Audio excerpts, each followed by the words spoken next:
My name's Rhapsody, and welcome to The Last Divinity here in Monster Train, specifically the patch note review that has come with The Last Divinity update, because it not just added a bunch of new things to the game, obviously the new clan, obviously the new boss, many new events, many new relics, many new cards, etc, and so on and so forth. But it has also changed a fairly decent amount of things about other classes so that they make more sense in the new paradigm of The Last Divinity. So, a short explainer. I will go through the start things here, and I'll take a little bit of time to explain some of the things about the Wormkin and some of the things about pack shards and such, if they are relevant to describe the rest of the things that we're going to be going through here. So, first off, new clan, Wormkin with a full set of cards and artifacts. Great, good update. Like having that added into the game. Definitely a positive.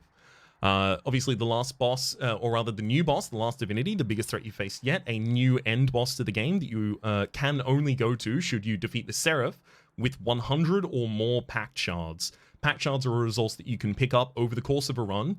They are bad for you. They make enemies more difficult. They give them buffs of different kinds, increasing their stats, maybe just giving them sweet multi-strike, giving them thorns. It can do a wild amount of things, and it can really mess with your run. But the positives you get when you take pack shards are huge, remarkably large. The ability to put one unit inside of another unit and kind of play a turducken. It's really, really wild, the kinds of things that you can do with it. So they kind of balance themselves out like that. Pack shards, here we go, actually the game is about to explain it. A new currency that has new types of upgrades, including the ability to merge two units into one. New events, the new concealed cavern events, add more variety to your runs. These have new rewards, including unique cards and artifacts. There are more, especially in the new concealed caverns events that I've seen, more events where you will be given something, or you give someone something, and then you check back in 2 rings and have something else given back to you, or have some benefit, right? Something like what we might think of previously as, I mean, it's not Dante. Dante doesn't come back after a while. What's an upgrade that comes up back after a while? I mean, like, I guess Hef, right? Hef giving you the spike drivers and then coming back after you get 4 more spike drivers or 4 more rail drivers in your deck. Rail spikes, rather.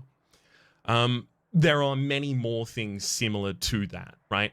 And because they are persistent, because it is some downside that you're taking at the moment so that you can get some positive 2 rings down the line, and you have the ability to take on these pack shards to make yourself more powerful, you can try and smooth out that curve and then have a power spike later on. It's really interesting.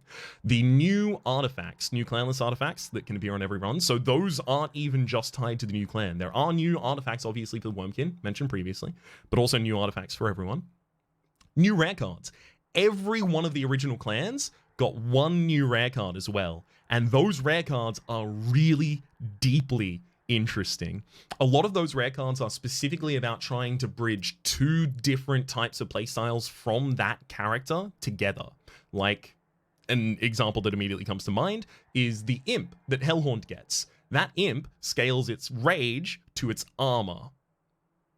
2 different mechanics in the Hellhorn. Don't necessarily always have that much interaction between them. Obviously there's Inflame, obviously there's Spike of the Hellhorn, right? There are some, but that is the strongest joining of those 2 kinds of things that we've seen so far. Divine Mastery, a second tier of card mastery. So similar to gilding cards by beating the Seraph, that imbues your cards with a Divine Snap if you defeat the Last Divinity on a run. It's just more gilding, which means I got a lot more runs to do. Super excited about that. New expert challenges, 5 more expert challenges to test your metal at Covenant 25. We can take a look at those in just a bit, maybe at the end. Logbook update. Owners of the Last Divinity also get a logbook update to track all of their progress, as you might expect with all of the other things being added. Alright, now let's actually jump into the gameplay balance changes. In addition to the new content in the DLC, we made a variety of balance tweaks to existing content that apply to all players. Artifacts. Impsicle. What? Oh no, wait, sorry. I thought this said Impsicle can only give Queen's Impling, and I was about to baby rage up in here. Impsicle can now give Queen's Impling. Cool, that's fine. Additionally, the chances of getting Imp Scholar and Transcend Imp were increased slightly. Ooh, very nice. Those are often the two that you're fishing for in those kinds of circumstances. Cursed Vines artifact has been changed from rearranging enemies automatically, and it's a 50% chance, I believe it was, to rearrange your enemies automatically. I always avoided this artifact. I even went so far as to say I don't necessarily understand why anyone would ever take it. To be fair, I tend to play in a way that is trying to stress consistency over all else. People who play in more of a kind of like solve the fight in the middle of the fight kind of style might have appreciated Cursed Vines prior, but I imagine they're definitely going to appreciate it now because it rearranges enemies automatically, or it no longer does that. It now gives the enemy, the player, a Vine Grasp spell with Purge to rearrange enemies as they see fit. So Vine Grasp is not just targetable on enemies. Vine Grasp can be targetable on allies. It's also 0 cost. It deals 3 damage as well. So it's something that'll catch collectors in the early game, if nothing else, right? Obviously, catch units in the backline as well. Pull them out of position. You can rearrange your own position. You can kill your own imps. It is suddenly way more versatile in terms of the things that it can accomplish for you. And then the Hammered Chestplates now grants +5 health, increasing from +3. Cool. Really good. Makes it a lot better with Primordium in particular as well. Champions. Gameplay. Hornbreaker's Prince Reaper path and all 3 of Tethys Titanbane's paths gained a little bit more health to reduce the occurrence of backline champion death. So the Reaper path for the Hellhorned, I believe, because it's Wrathful and it's the other one, right? Reaper is the backline. Yeah, Reaper is this in the backline. So it's got 25, 6, 50, 12, and then 124. I actually don't necessarily notice a significant difference between its previous stat line and its current stat line, to be entirely frank with you. And then Tethys also had the same treatment on all levels of one of them, I'm certain. Probably Chillwind if I had to guess. Nice. They seem totally fine stat-wise. I'm certain that might make the early game, if it was for early levels. Oh no, that's just autopilot took me to try and launch into a new run. I think Reaper was 5, 10, 20. Okay, that's a pretty reasonable increase, especially considering Reaper has to scale in the first fight a lot of the time. And it feels really hard to scale it some of the time. So that should help account for that just a little bit. We're a bit far down here at the moment. Cultivating Sentience card draw bonus no longer grows bigger at levels 2 and 3. So Cultivating Sentient for a very short period of time had the ability to, on base level, draw extra 1 card per turn. Second level was 2. Third level was 3. It was 3 draw gems in a coat disguised as a champion. You best believe I abused the hell out of it in a couple of runs, but quite very powerful, exceedingly powerful. Find ways to generate energy, find ways to break unit capacity on the floor. You have all of your draw accounted for, right? Between that and stings, oftentimes you're drawing 10 per turn. It does say levels 2 and 2. I just assumed 3 right there. We're pleased so many players were enjoying the recent change to the Cultivating Sentient, but she's grown just a little too reliable at winning. Yes. This small tweak back down in power should trim her hedges a little and bring her in line with the other Monster Train champions. Maybe they could have given her still 2 card draw at level 3, because when you get to level 3, you've defeated the second boss in the game, right? You've already picked both of your gems. So if you're still holding out for extra draw by that point, I don't think it's too out of power line to still have that. But this is still fine as well.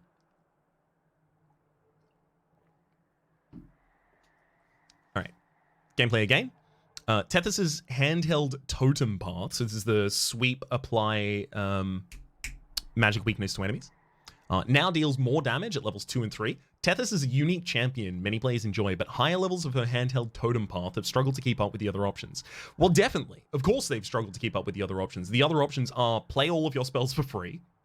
It's a pretty good option. And the, Frostbite, right? Scale ridiculously out of control and destroy enemies. Sometimes you'd hybridize into just a single level of handheld totem so that you could try and project that damage across the line. But yeah, it was very uncommon to go multiple levels into handheld totem. I'd be interested to see if this ends up addressing that. We've increased attack at levels 2 and 3 to make it more rewarding to stay on her spell weakness path instead of branching out. There we go. That's a nod to what I just said, which is that it was often okay to have a single level of that sweep, but you would very, very rarely take more than one. Gameplay again. Little Fades, Eternal Flame Path.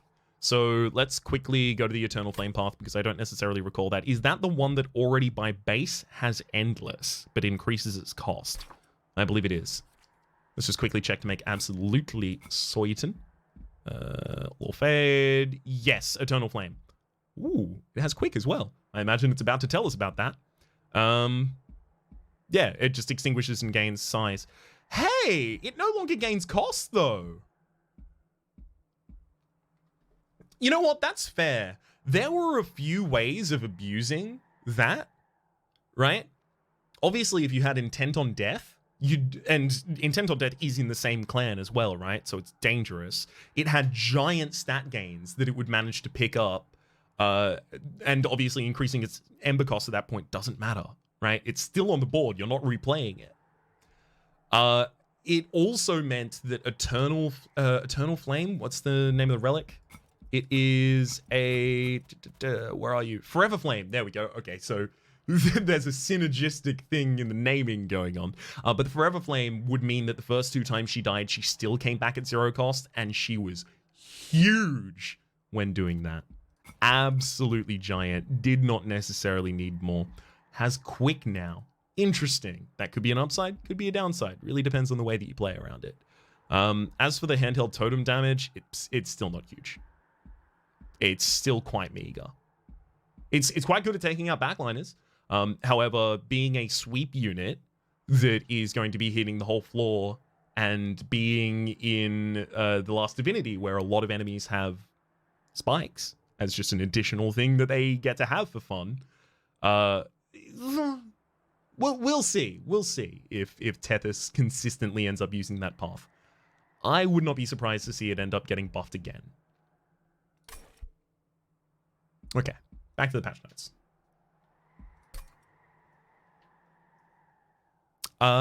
Little Fade's Eternal Path has its attack bonuses reduced, but it no longer increases her Ember cost every single time she dies. This will allow the pint-sized Eternal Flame, to be eternally playable, regardless of your Ember generation. Also added Quick. There also might be, based on the way they explained that, part of it being kind of like a player-friendly kind of thing of you shouldn't have your champion be impossible to play. That feels bad, regardless of whether or not it's balanced. Sometimes you design around whether or not something feels bad to the player, and not being able to replay your Eternal Flame feels bad. Especially if you know you're locked out of it for the rest of the cycles of the run, even. All right. Now let's get down to some of the meat here in cards. Gameplay. In the Hellhorn camp, Horned Warrior, Steel Worker, Rail Beater, Fledgling Imp, Hornbreak, and Impetibox all got a little stronger in various ways. On the other hand, Imp Portent Work, sacrifice an Imp, gain 2 energy, draw a card, was toned down slightly. Now only gives you 1 energy. Which, it pays for the Imp at this point. That's the value of Important Work. It pays for the Imp. Obviously, it also removes the Imp from the board if that's something you still care about. I'm still feeling my way in that change. We'll see. So the Horned Warrior went from 30 attack to 15, from 4 health to 5, and got Multi-Strike 1. Another unit in Hellhorned, another common unit as well, right? Get it from any banner. Another common unit in Hellhorned that just has Multi-Strike by base. Great. Very happy about that. It's also a demon, so it's possible a target for Grg's Goad. having the relic that gives it another multi-strike. Obviously, you really want multi-strike on units that you then intend to imbue with rage, because then they get to carry that rage damage multiple times over to the enemy. I have just had a really nutty run with the Horned Warrior in its new state. I like it a lot. It is a lot more pickable. It is something that I will pick relatively commonly, I imagine, at this point. Rather than holding out for better units. It might often be the better unit I am holding out for. Steelworker now affects all friendly units. That's actually huge, and I did not realize. Oh my god. I haven't even seen a Steelworker since the update. Steelworker affects all friendly units. So, that's incredible for a few reasons. The biggest reason that comes to mind to me is it's the ability to project consistent armor to a backline that wants to avoid sweep, wants to avoid spikes. But the thing that I'm mainly pointing at here is wants to have armor so that it doesn't break its fragility, right? You want to apply Fragile to something so that you can give it multi-strike from one Horn's Tome, but Fragile says if the enemy ever loses, or if the unit rather, ever loses HP damage, or is damaged to its HP, rather, it will just die. This'll give armor to those units. Totally reasonable. Oftentimes I have run Steelworkers as my front line. Steelworker standing in front of the Reaper stabby boy, Hellhorn Prince, now also consistently and significantly better. It gets ridiculous with Railhammer, 9 armor to all friendly units. All right, Rail Beater. So Rail Beater, you'll recall, was the, I think its stat line was 10-10. I very seldom took it, but it had armor 30 as well. And on strike, it would push a unit to the back of the line. A lot of the time, that was the reason that I wouldn't take it, because I don't want to consistently put enemies to the back of the line, because then I want to kill them with my other units. This is exactly the rectification to that I would like. It now inflicts melee weakness instead of push. So if I want to now kill that frontline unit with other units, I'm doing double damage with my next melee hit. It's huge. It's great. It's something that I may draft more consistently now. It might even be able to stack... Well, it can't stack them, right? Because it does it on strike. So yeah, it hits, and then the next one would hit it again, right? So it can't stack them with multi-strike or anything like that. But its multi-strike would give its second hit 20 damage, right? It's got stuff going on. I'm keen. There are a lot more commons now in Hellhorns that I'm happy to take. I found previously a lot of the time I was specifically holding out for Steelworker, or I was holding out for some sort of an imp plan. It feels like now Steelworker, Horned Warrior, Rail Beater, like I'm not going to be sadly picking one of them just because. The Fledgling Imp Rage now goes from 3 to 5. Hornbreak now hits twice. Interesting. Is it twice against the same target? Or is it twice randomly? I assume it's twice against the same target. Yeah, deal 5 damage twice. Interesting. It's a really good way of cutting some spell shield off of your enemies. Oh, no, it's not, because it's piercing. I mean, it benefits twice from magic damage upgrades. Nice. Pretty good. All right, let's go back to patch notes. Okay. Imp in a Box got the same changes as Impsicle, right? So again, Queen's Impling can now show up in it. The Transcend Imp as well as the Scholar Imp are more likely to show up. Specifically, having the Scholar Imp show up more consistently from Imp in a Box is really, really good as well, because sometimes you'll Imp in a Box, then get a Scholar, play the Scholar, it gives you back Imp in a Box. You play the Imp in a Box, you get a Scholar. And you just keep going. Although, you know, the imps cost 1, so you'll eventually end at some point, assumingly. Important Work Ember went down from 2 to 1. Cool. Excuse me. Gameplay. Over in Awoken territory, Thorned Hollow gained more attack, but they'll need to pay a little more Ember for Invigorating Solution, Unleash the Wildwood, and any cards drawn from Awoken Rail Spike. A lot of these, in my opinion, were overdue. Invigorating Solution was draw +3 next turn, and it was 0 cost. almost all of the time I'll take that. Unleash the Wildwood was 0 for restore all friendly units on this floor to full health. It's not a card you would always take, because oftentimes by the time you would see an Unleash the Wildwood, you would already have some way to deal with healing. But when you took it, it was way, way more efficient than any other healing solution in the entire game, by far. This seems more reasonable. I honestly would not have been surprised to see it go to 2 cost. Because when you need it, and you'll pay anything for it. Awoken Railspike Ember Reduction from 2 to 1. So the amount of cost that it takes off of the cards that you draw with it is no longer 2. It's 1 that it'll take off of them. Totally fine. Totally fine. Awoken Railspike reducing the cost by 2 is really good in a bunch of circumstances. It's really good for, I don't know, off the top of my dome, spreading spores. You know, make that 0 cost, start duping it from there. Really good for playing out extra units if you happen to have a bunch of 2 cost units in your deck. It was good for a fair few things, in fact. But the 1 Ember Reduction matters a lot more than the 2, because the 1 hits way more often than the 2. Sometimes you'll only get 2 Ember Reduction on one of the cards you draw, and all of the rest of them reduced by 1. And Awoken Railspike is already really good, and it only got better in this update. It got better in this update for 2 giant reasons. I don't know if these are necessarily going to be addressed later on, so I'll talk about them for just a moment now. One of the reasons, in particular, is Wormkin has Consume as a kind of clan identity. Not just consume, but also bring cards back from having been consumed.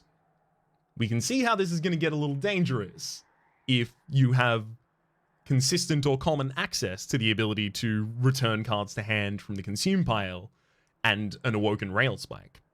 But it gets better, because there is also an upgrade you can get for pack shards that gives -2 Ember to a card.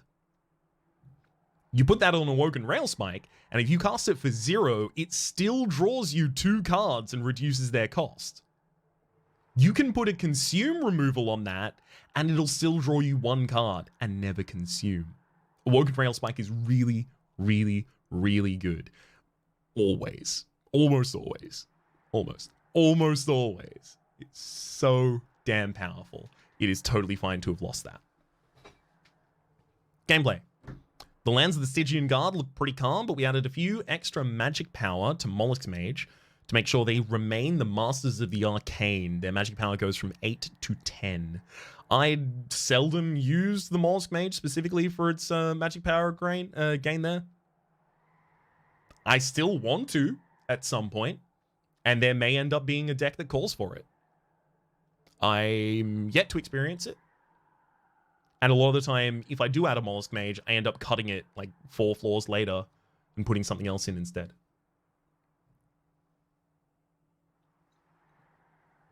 Alright.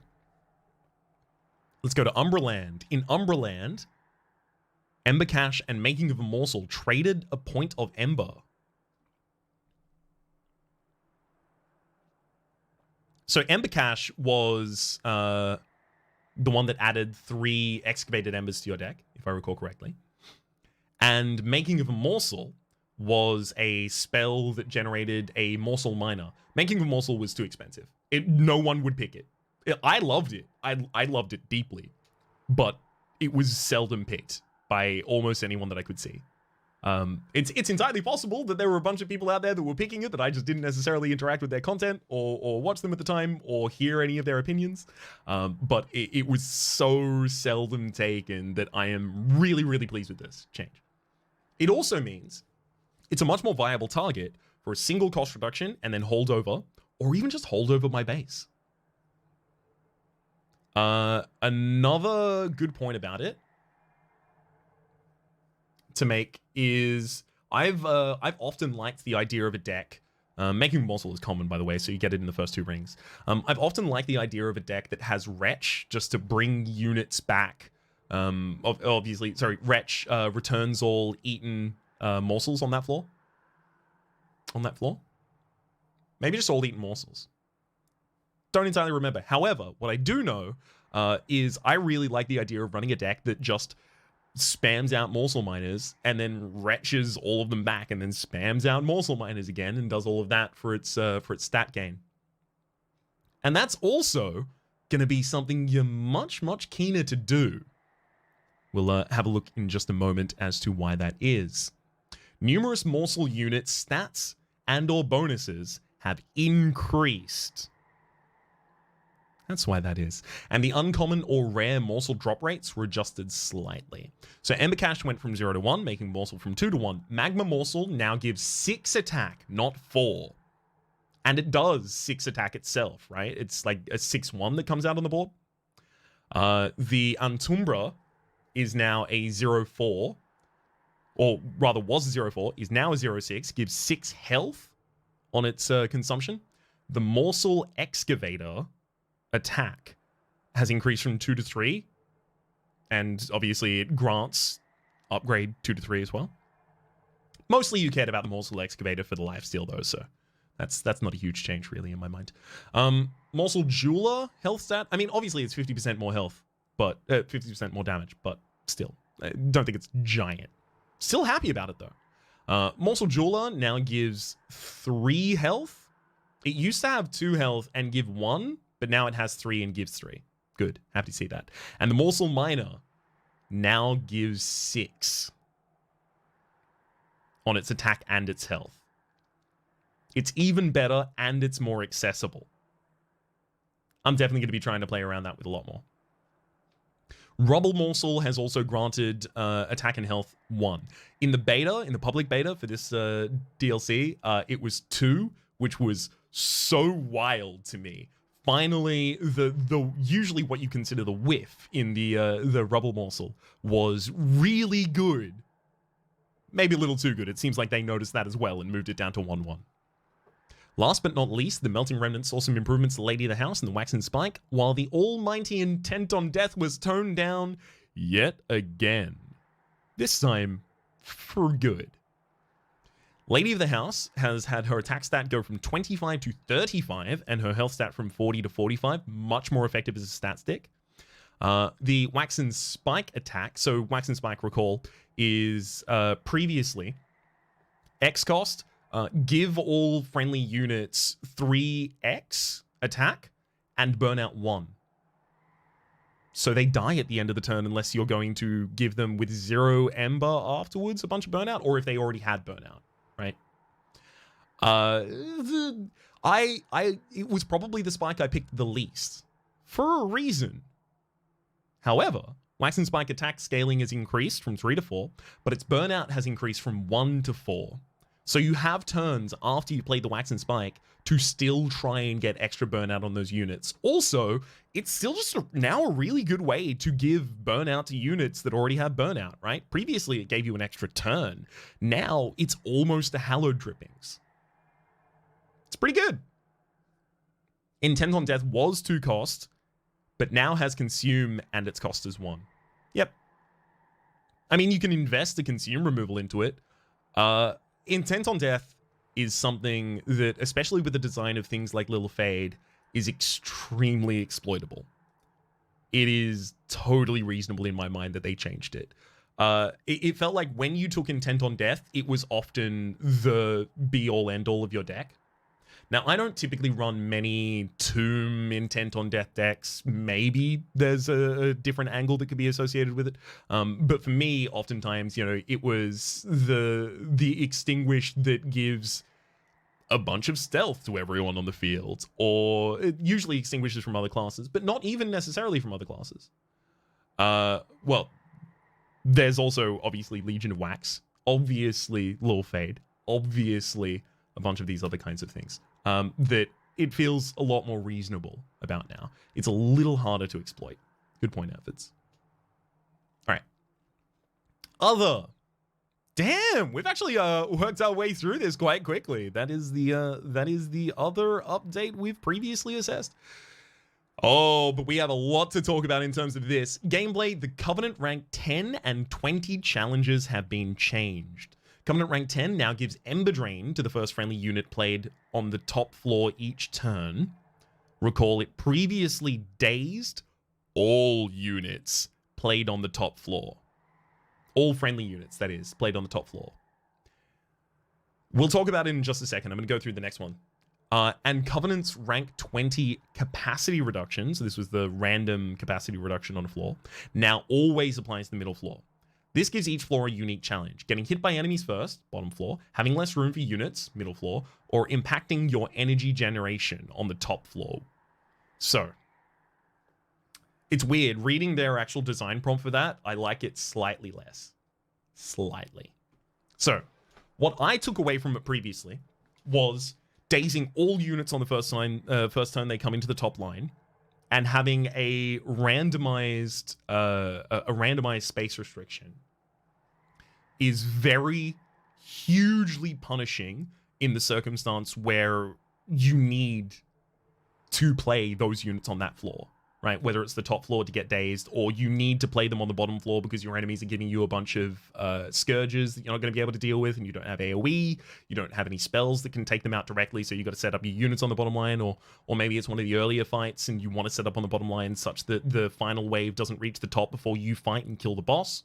There are a fair few reasons that you might want to set up on those different floors, but being restricted from it felt bad. It was really, really polarizing, right? Either it didn't affect you at all, right? The random went on the other floor you don't care about, or you're not setting up on the top floor. So either it didn't affect you at all, or it ruined you. Very little in between. Now, they brought the ground up and they brought the top down. So, Ember Drain, is that going to be good for you? Probably not. But is it going to be the end of your run? Also probably not. Squeeze those kind of polarized opposites down into the middle. The random capacity changing to just being on the middle floor. I like their description of, being hit first is, the reason you wouldn't necessarily always want to set up on the bottom floor, and then the capacity size being the middle one. Specifically them saying that the Ember generation is heavily impacted by the top floor. It's only the first unit you play each turn. Sometimes you'll play a unit and chump block with them. Sometimes they'll die. Sometimes they'll be a morsel and they'll get eaten. Sometimes they'll have burnout 1. So you can just chump and they die and you don't have to worry about the Ember Drain. Or just one Ember. It's small in its impact. I wouldn't be entirely surprised, although I would be very sad, if it was changed such that all of the friendly units played on the top floor gave you Ember Drain. I wouldn't like it at all. I prefer how it is right now, but with the way that they're describing the reasoning for it, that would approach their design goal a little better. Strange. It's one Ember versus one space, says Lee Dark 3, which the trinkets value equally. It's one space permanently, and it's one Ember for a turn. It's not equal. Second here. Sorry, actually, let's talk about the first for a second. More. This change to Covenant rank 10 and 20 is going to increase my win rate dramatically. I am more than happy to say that outright. And the big reason is because a lot of the time I would have to take a gem that I don't want to take, a capacity gem, right? Any gem that's not a draw gem, let's be real. I would have to take a gem that I don't want to take just so that I don't get screwed and can't set up on the floor that I need to be setting up on, whether or not that's the bottom, the top, the middle. I've had builds that set up on each of them, and some that set up on all of them, but most that have set up on one of them. It's, for me, a player that tends to try and solve fights before I go into them, and then just the fight is executing the thing that I already decided to do before the fight. For me, this is way better. I know where the random capacity is going to be removed. I know how the Ember Drain is going to be dealt with on the top floor. I can build things into my deck such that I can avoid downsides from each of those much more consistently. This is huge for me. I'm really pleased about it. I I like the change a lot. I am just slightly worried that it might be made slightly harsher in a way that I won't necessarily like as much. But for the moment, this is absolutely incredible for the way that I play the game. Gameplay. The Shards of the Pyre event now has a third reward option that gives you a Strength Stone unit upgrade. Wow. The Shards of the Pyre event. The Shards of the Pyre event was the, it offered you a, was it Heartstone on a single unit, or everyone gets Heartless and 10 HP? Is that the event we're talking about here in terms of Shards of the Pyre? Booze! Oh my god, it's booze? Thank heck! Okay, so, the booze event, right? Bone Shine and etc. The other one, Bone Rattler. Bone Rattler? I think it's Bone Rattler. I really disliked that event a lot. I would seldom take either of them. Sometimes I would take Bone Shine just to get a little bit of healing out of it, but I was never really jazzed about it. This now gives you an option, a Strength Stone unit upgrade, so that's plus 10 damage to the unit that gets upgraded with it. And very, very importantly, this still breaks the capacity for units being able to upgrade. So if you give two upgrades to a unit, and then hit this event, you can throw an extra Strength Stone on that unit, right? You can increase the amount you can get. And obviously this is another event that's giving you an upgrade to a single unit, so maybe there's now a possibility of RNG rolling enough Concealed Caverns events that give you unit upgrades such that you can end up with a unit that just has 5, 6, I don't know, 7 upgrades on it? Maybe? That's definitely the edge case here. But bringing it back to basic, that is a huge power upgrade specifically to that event. An event that previously gave me nothing a lot of the time, now will give me an incredible thing almost all of the time. And sure, I might branch out and take Bone Shine or Rattler. Maybe I have no health. Maybe I want to lose, you know, respectively. But Strength Stone is always going to be there as one of the options we can take. Text, various game elements have been rephased slightly for clarity or consistency.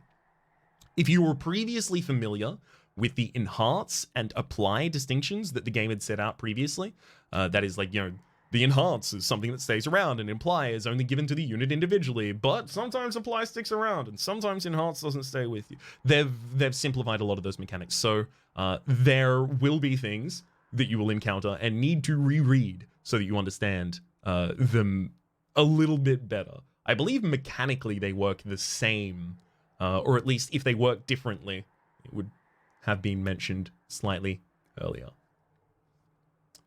But that takes us to the end of the last Divinity update. Let's very quickly go and check the 5 challenges that were aforementioned, the expert challenges that got added.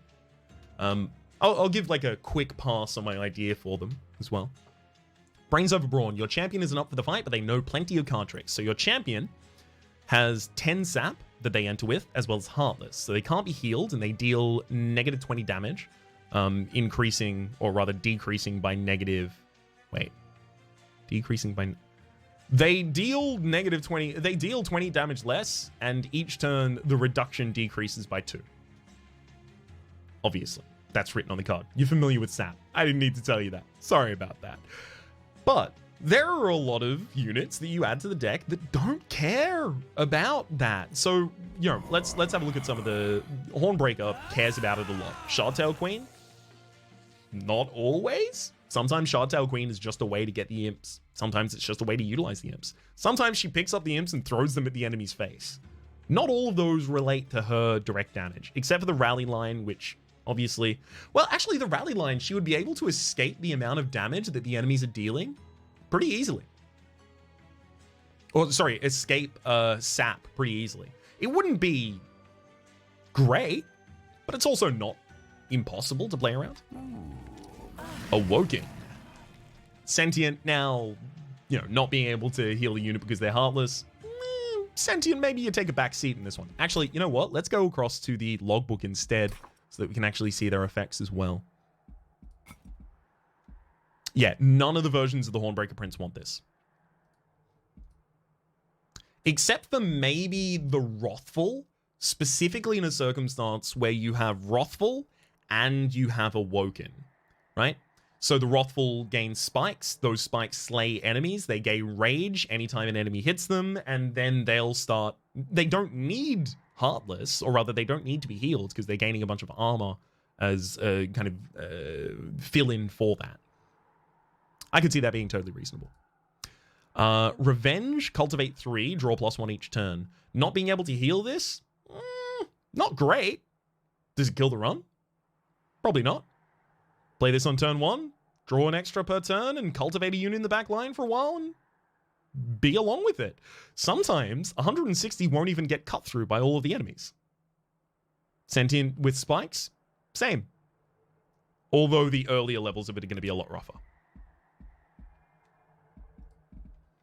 Will Denton. Will Denton. Predator is obviously not necessarily going to be great with this.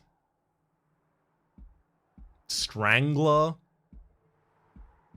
Okay. I mean, if you have the Strangler, Will Denton, as well as Molten Remnant, Molten Encasement, I think it's called, the Tomb that gives stealth.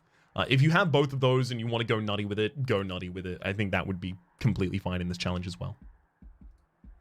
Going over to Tethys. So it's -20, right? Tethys, Titanbane, specifically Chillwind, seldom cares about their actual damage stat. Like, it's appreciable, certainly, right? And, you know, there's no world where 20 less damage doesn't matter. But on a unit that is often specifically trying to gain Frostbite on a unit, trying to play on a low line and then letting the Frostbite kill those units as they ascend, possibly sweeping through all of the enemies, such to apply Frostbite to everyone, it's not as dramatically bad as it can be for other things. Obviously, the Conduit, sometimes you don't even care about the Conduit stats. It's just there to reduce the cost of your damage spells. Again, both of those are pretty comfy with it. If you have the ability to apply armor to Soul Guard, so if you have paired it with Hellhorned, if you paired it with Hellhorns, then you can give armor to your Soul Guard, right? And by doing so, evade or sidestep having to instead heal them. So you could probably easily run Soul Guard here. Run an incant deck with Soul Guard with some 0-cost armor gains from Ironclad. Hellhorn. You can totally do that. That would be totally reasonable for the fight. I'm not going to go through all of the challenges in this depth. It's just we have a lot of champions to look at.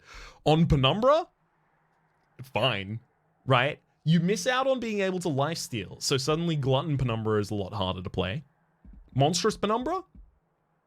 If you've got a front line, maybe. Maybe it doesn't really matter to you. Architect Penumbra? You're often just using that to increase the size of the floor. Sure, it's a backline unit after that with 100 damage, but 100 damage minus 20? It's not the worst. Not the worst. Primordium, no.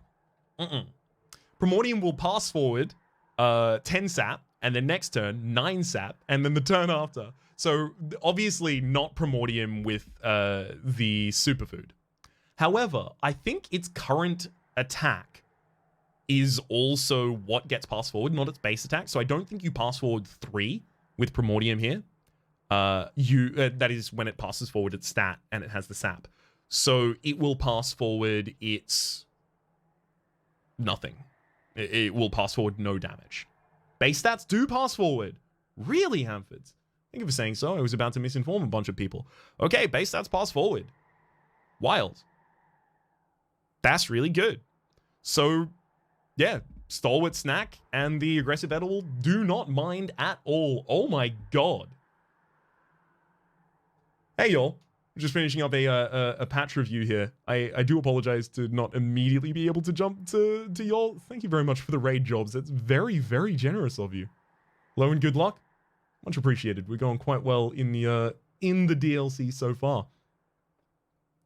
I'll jump back to chat in just a moment. So the aggressive edible is also not necessarily going to be affected in any significant way by that debuff. It's specifically the superfood that you would want to avoid. You don't want to pass honestly either of them forward, but especially the sap. You would get to unavoidable amounts of sap quite quickly. All right. Rector Flicker. Not really too fussed about it, especially if you're going Burn Bright and you plan to be reforming the unit consistently. Because if you are reforming the unit consistently, that's your healing, baby. You don't need anything avoiding Heartless. Sure, it loses damage, but again, it'll lose damage in all of these circumstances. The other ones, probably not. Theoretically possible, probably not. Lil Fades across the board. Lil Icarus is going to be a little bit more difficult to get off the ground, and you really, really care about how quickly you get off the ground with Lil Icarus, so I imagine Lil Icarus is not going to be the play here. Sure, you could probably just kill your Lil Fade quite quickly and pop that back out. It doesn't care about being Heartless when it has no health at all. You're not going to be healing it much of the time. And then the other Lil Fade, I mean, this is one that you extinguish in order to give other units on your board better abilities and increase their stats. Obviously, that's going to be completely fine. Obviously, that's going to be pretty damn comfortable. The new Wormkin champions. Inspiring to apply Reap to all enemy units, probably completely fine. Multi-strike, probably not. The Corruptor that buffs friendlies on the same floor per each candy that you have. Really depends on the rest of your build, but it is 3 capacity. I don't know if I would go that way personally. The Shellsmith, Marshllord, and Repeater, likely none of these care about any of the downsides, so totally run Echo right in that challenge. We'll just quickly jump back and have a look at the other 4 challenges. Those aren't going to require me to dive into cards because I'm not really going to be drafting out a full strategy for them, but True a Champion. You don't have a champion and Hef will help you out instead. Hef is a unit that can come from Concealed Caverns events, specifically in the Last Divinity DLC. I'm not necessarily going to go through them because it's a little bit of a spoiler. If you want to, you can read directly above me, but hey, maybe you'll see it in an upcoming run over on the YouTube channel. You also remove your champion from the starting deck. Hef is quite powerful, so I don't think that's going to be a problem. I think that's very much like a showcase kind of thing, like the one where they gave you Dante and removed your champion. Make it count. You start with more cards and Ember, but your Pyre is fragile. So if the Pyre loses any HP, they die. But it also has damage shield too. There are a lot of runs where no enemy ever gets to the Pyre. And there are even more runs where definitely not more than 2 instances of damage happen to a Pyre in a single run. This is not a problem. You can do this in any number of different ways. Don't really need to adjust it. The hero we need. Your champion is amazing. Your spells not so much. So your champion starts with Mark of a Champion and Mark of an Exile. Actually, we haven't gone through the colorless, the clanless artifacts. We'll go through those just afterwards. These are 2 of the clanless artifacts that have been added in the TLD update. When played, your champion gains plus 50% attack. When played, your champion gains plus 50% max health. Obviously, Penumbra, right? Penumbra, monstrous Penumbra, right? We're all thinking it. Has giant health, has giant attack, has trample, so it can provide that damage through the entire line. Just do that. Your spells not so much. Spells cost +1. Sure. But what if I never paid for any of them because I'm doing like Ember Drain stuff?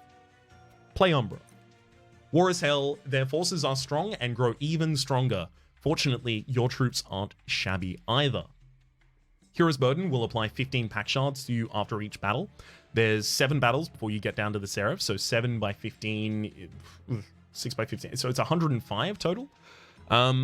Yeah, that's going to make the enemies pretty powerful, and it's probably going to disincentivize you from taking too many pack shards yourself. But the Elite, you start with Hammered Chestplates, Scorched Steel, and Worn Grindstone. So all friendlies enter with +5/+5 and armor. And then on top of that, Brawl, friendly and enemy units get +5/+10. Your Pyre gets +10. So obviously you're looking to spam out a bunch of units. Any units that can take an extra advantage out of having +5/+5. Oh, I don't know. Some sort of a Primordium that is now passing forward far more stats than it has any right to. Seems like a pretty good pair for that. Seems like a pretty good pairing. Okay. Having now gone through all of those challenges, we will wrap up this patch note review with the relics, the new Colourless relics. Oh gosh, I haven't seen all of them yet. That's going to make it a little difficult to demonstrate all of them. Broken Wheel. When a non-champion unit dies, it is purged. This is a downside relic, an investment relic, so to speak. One that you take, and then 2 floors later, it gets taken back away from you, and you get an upgraded version. Corrupted Cloud, same deal. At the end of each turn, deal 4 damage to all friendly units. This one I haven't taken.